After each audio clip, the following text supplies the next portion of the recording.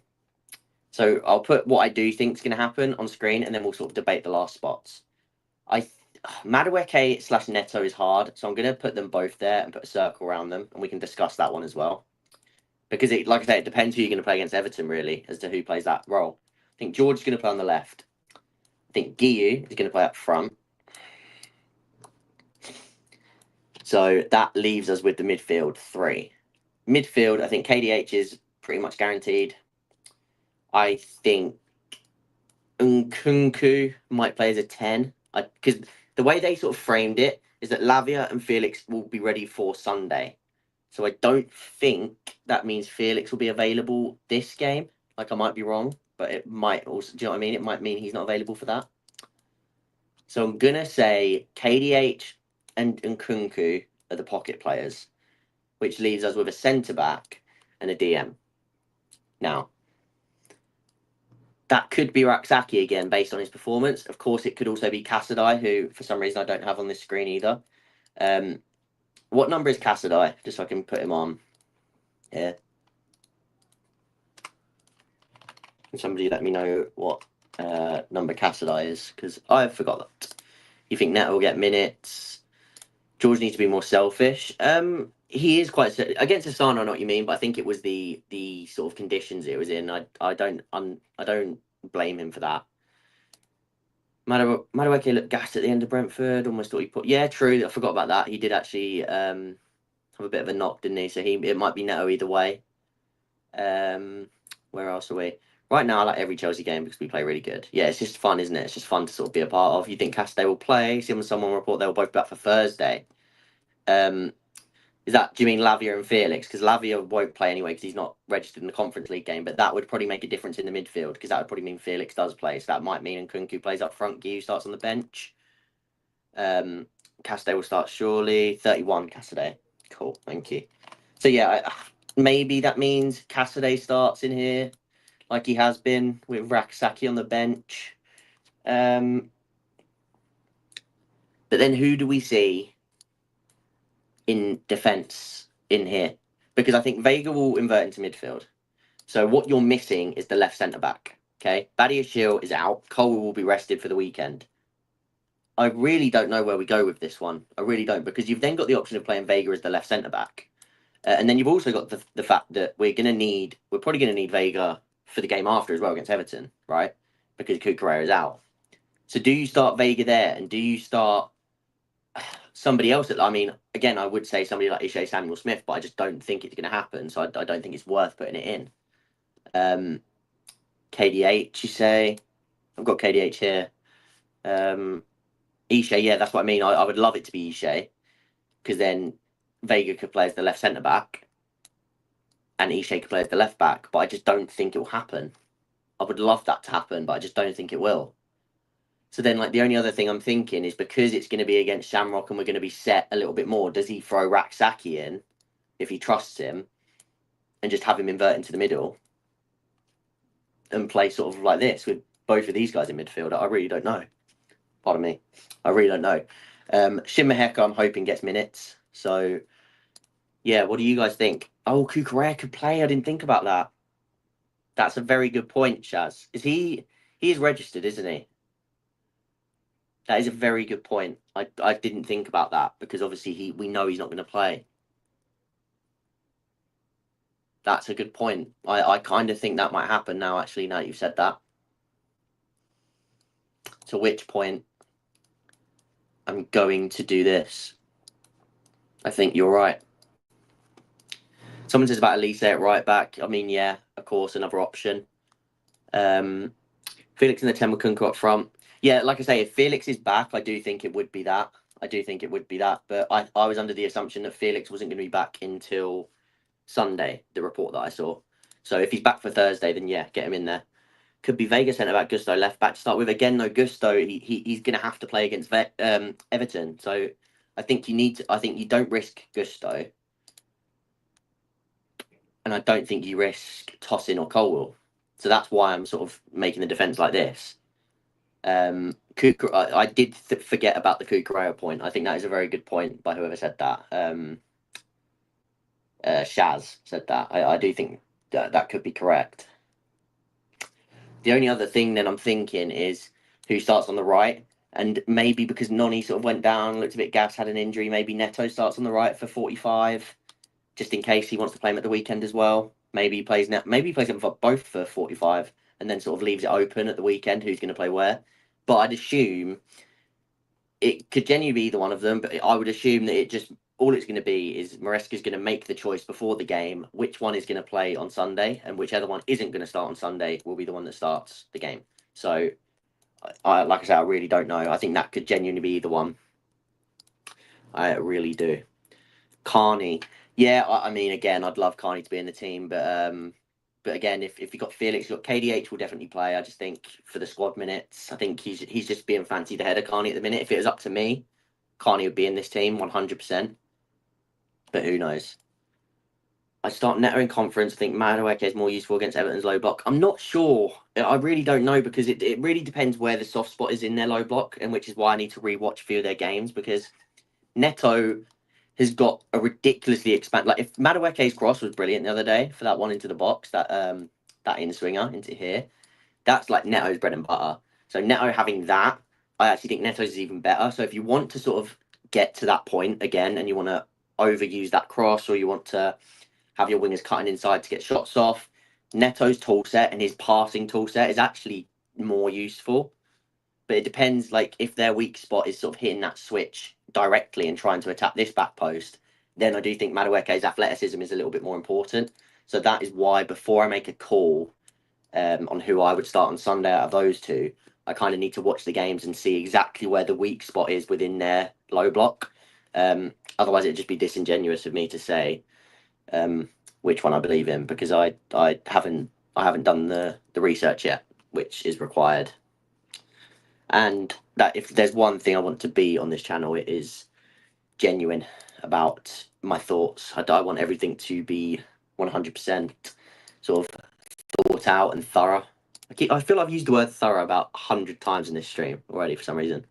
Gonna refresh, see how many likes. When we're on 11 likes, we've got 18 people in. I want at least 18 when I come back to refresh this because we've got 7. That means 7 odd people minimum haven't liked the stream yet. And especially because it's a Shamrock preview, the more likes on it, the more it will help to push it out when it becomes a video. So please, please, please do drop a like on the stream if you haven't already because it really helps me out. We have also got about 51 people watching through Twitter, which is brilliant. So if you guys could come over as well. Madueke off the bench is a good option. He plays better. Do you mean he plays better off the bench? So that's what I mean, though, CFC King. Do you think Madueke should start in the Conference League and play against, and start in the Conference League and come off the bench against Everton, or should he not start in the Conference League and start against Everton? Because that's the decision, in my opinion. One of these starts in the Conference League, the other one starts in the Prem. But it's just going to be brilliant. Like it's really going to be fun if we get both of these two starting midweek again. I would love this. Both these two starting, and then Shin Maheka minutes off the bench as well. The only problem is we probably don't get Shin minutes off the bench if Felix and Nkunku are both fit, because what it probably means is when Nkunku does go off, Guiu comes on instead of Maheka. So that is a shame. But let's say the knock-on effect could be if Felix isn't available, Nkunku back, Guiu starts, and then he comes off for Maheka. So that's sort of like the decision on whether Felix is fit enough or not, and how it could affect the team and how it plays. Any other questions heading into the Shamrock game? Any other thoughts? If this was the team going into the game, let's say Neto starts. We're just going to go with Neto because he's missed the last game. If that's the game we go into at the weekend, 1 out of 10, what are you rating the team?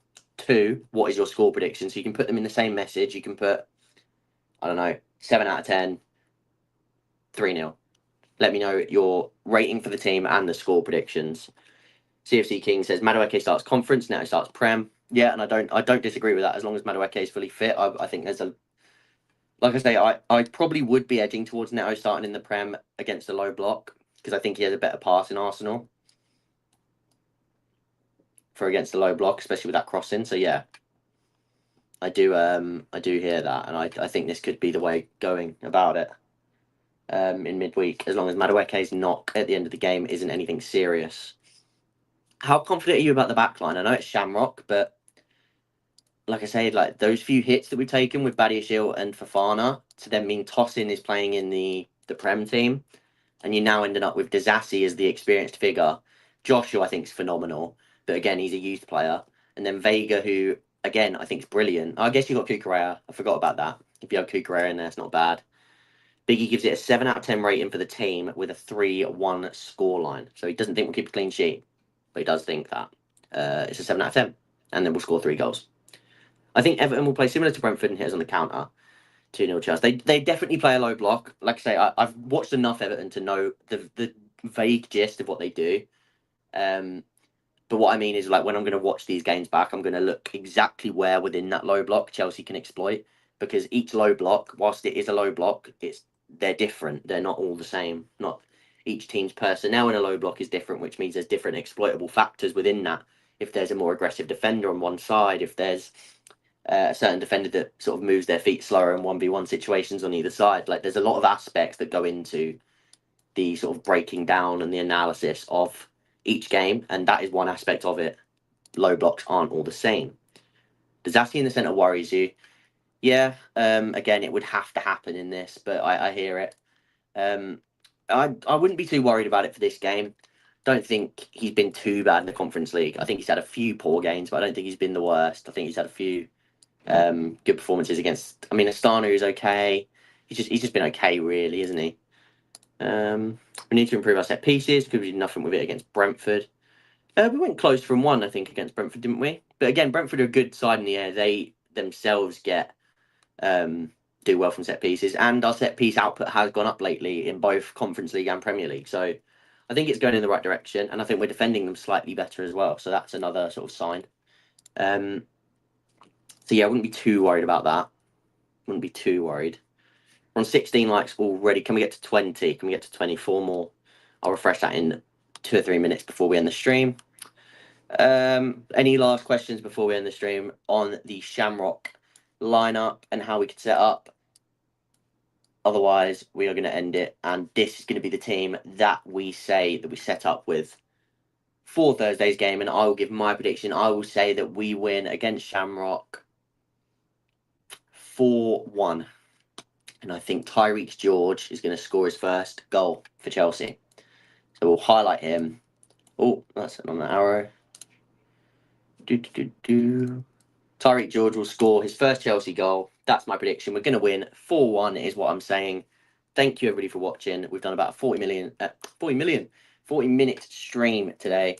And tomorrow we will be back with a video surrounding this man right here and his redemption at Chelsea. So do not miss this video because it is a belter and I cannot wait to upload it. That video comes out tomorrow. More content through the week as we continue our daily streak of uploads. Drop a like if you haven't already. I appreciate all the support and I'll see you guys in the next one.